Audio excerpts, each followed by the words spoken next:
What's going on, guys? It's Mr. Just Ray, and in this video, I'm going to be talking about the CM Punk Best in the World documentary. The matches, we're not going to talk about that. We're just going to talk about the documentary in general. Overall, I thought it was a great documentary. It showcased a lot of his independent wrestling, his rise to success, his ability to transform himself into an individual that stood out among his peers, an individual that force-fed the industry a way of thinking that wasn't necessarily there before, an individual that, showed that you didn't have to be the biggest man in the ballpark to actually be the best person in the ring. And, watching his story, how he, fought through diversity, fought through ambitional challenges, being told that he would never achieve anything, and being told that his in-ring abilities really didn't matter.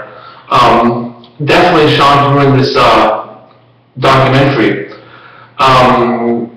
Some of the key points that really stood out to me were his ambition in the indie scene, where he just go out there, speak his mind, get the job done in the ring, want to be that main event status, but at the same time wanted to showcase his ability.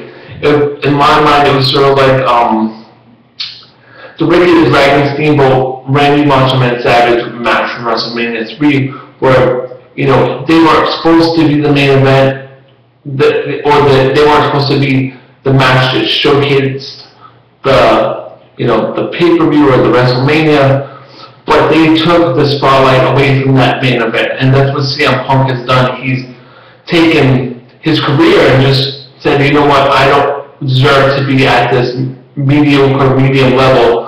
I should be up here, and people should be at my level looking at me and saying, this is what they should be wanting to achieve. They should be wanting to reach a goal and wanting to achieve more in their career.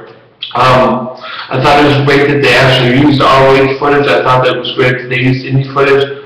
I know they didn't really touch on his matches in TNA. He did have a brief period in TNA. I guess they couldn't get the legal videos or anything like that to touch on that. But for you guys that haven't seen that, that was sort of around the time when they were discussing his matches with Raven. A lot of that took place in TNA, where he was there with Mickie James and Raven, and they were forming the whole lock sort of situation. It was similar to his Creative Society. It was just not on the same level as Creative Society. I thought it was amazing how they showcased his Creative Society and got into more in-depth look at his take on what he wanted out of the Creative Society. Definitely, I think Creative Society, aside from what's going on now with CM Punk, is the part of CM Punk that I've enjoyed the most out of his career.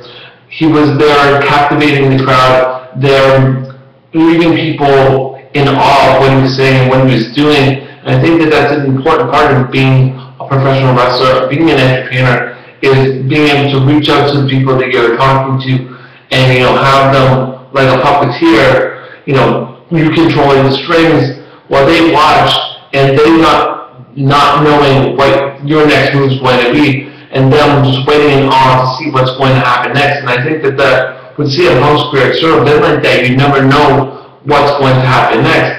I thought it was interesting also that they sort of ended with the Night of Champions, ended with him at the point where he's not going to sign with WWE again after the whole pipe bomb, where they gave him the mic and said, speak your mind, and of course he dropped one of the most epic promos of all time.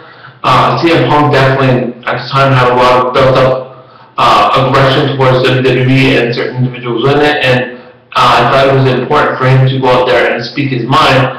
Of course, since then, his whole career, it's kind of sad that people see that point and think that that's where his career took off, when in reality, his career took off from the moment that he hit WWE, when he was in ECW, even when he was in OVW. He definitely had the talent to actually project to main event status. There should have been no reason why he hadn't have reached that status earlier, in my opinion. But that's it for now. I thought it was a great documentary, definitely worth checking out.